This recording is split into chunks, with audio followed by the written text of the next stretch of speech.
Hi, I'm Stephanie Strange. Want to hear something scary?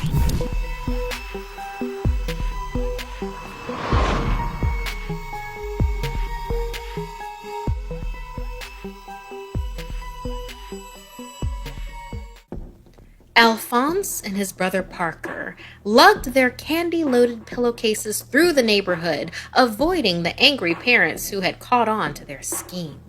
They were too old to be trick-or-treating for the past 2 years and didn't even bother wearing costumes this year. It was the time of night during Halloween where people just left bowls of candy out for kids to help themselves, while they went out for more adult festivities. You were only supposed to take one piece from the bowl, but that didn't matter to Alphonse and Parker. They took everything, which is what led them to the one house everyone avoided.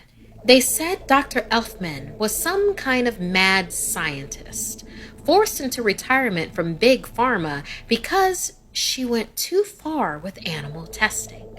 There were even rumors that she was the one responsible for all the pets missing in the neighborhood.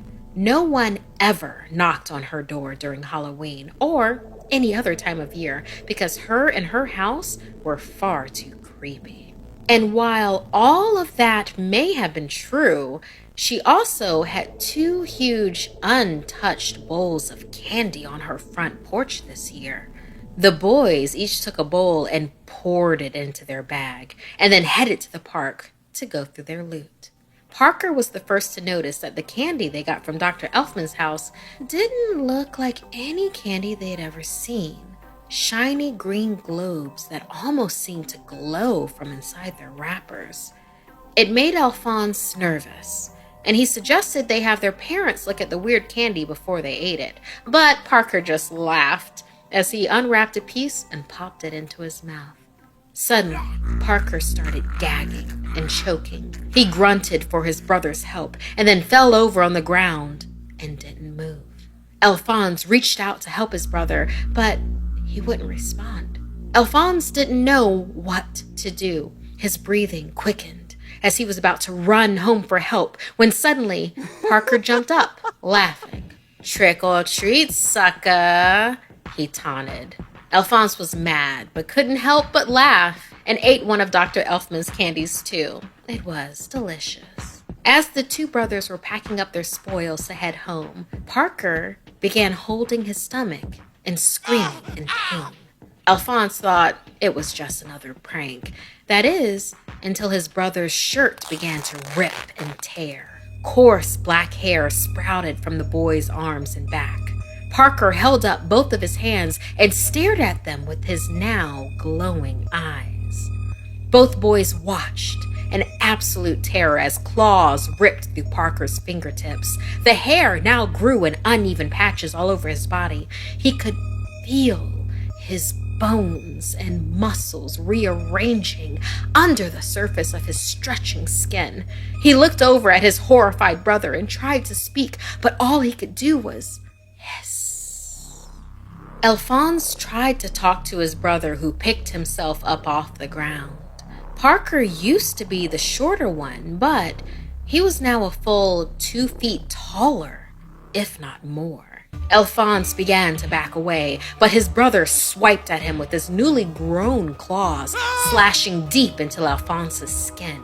The boy kicked at his monstrous twin and tried to push away, but Parker was now much faster and bit hard into Alphonse's leg as he screamed in agony. Finally, Alphonse's hands found something he could use as a weapon, the full to bursting bag of candy, and swung it as hard as he could into Parker's head, distracting him just long enough so he could start running.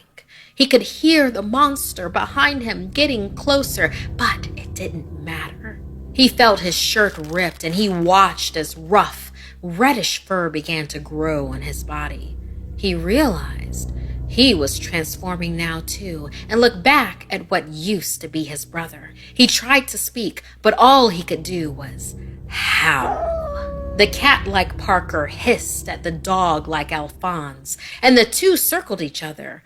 Only one was leaving the park tonight. Alphonse snarled and growled and barreled into his brother. He bit into Parker's arm and shook his head ferociously, refusing to let go. Parker shrieked in pain and dug both claws into his canine brother's flesh. Alphonse yelped and released his hold, crunching low to strike again. But just as he was about to lunge at his brother, something sharp stung him in the neck, and suddenly he didn't feel like eating, only sleeping. His brother closed in for the kill, but didn't make it, as he was also hit with a sharp dart in the neck.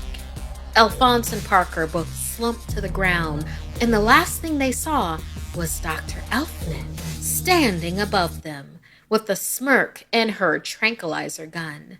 The doctor was so very pleased about her new creations and all the exciting experiments they would perform together. She had hoped the twins wouldn't have been able to resist those bowls of candy.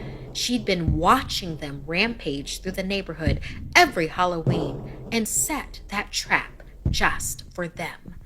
After all, human subjects were so hard to find.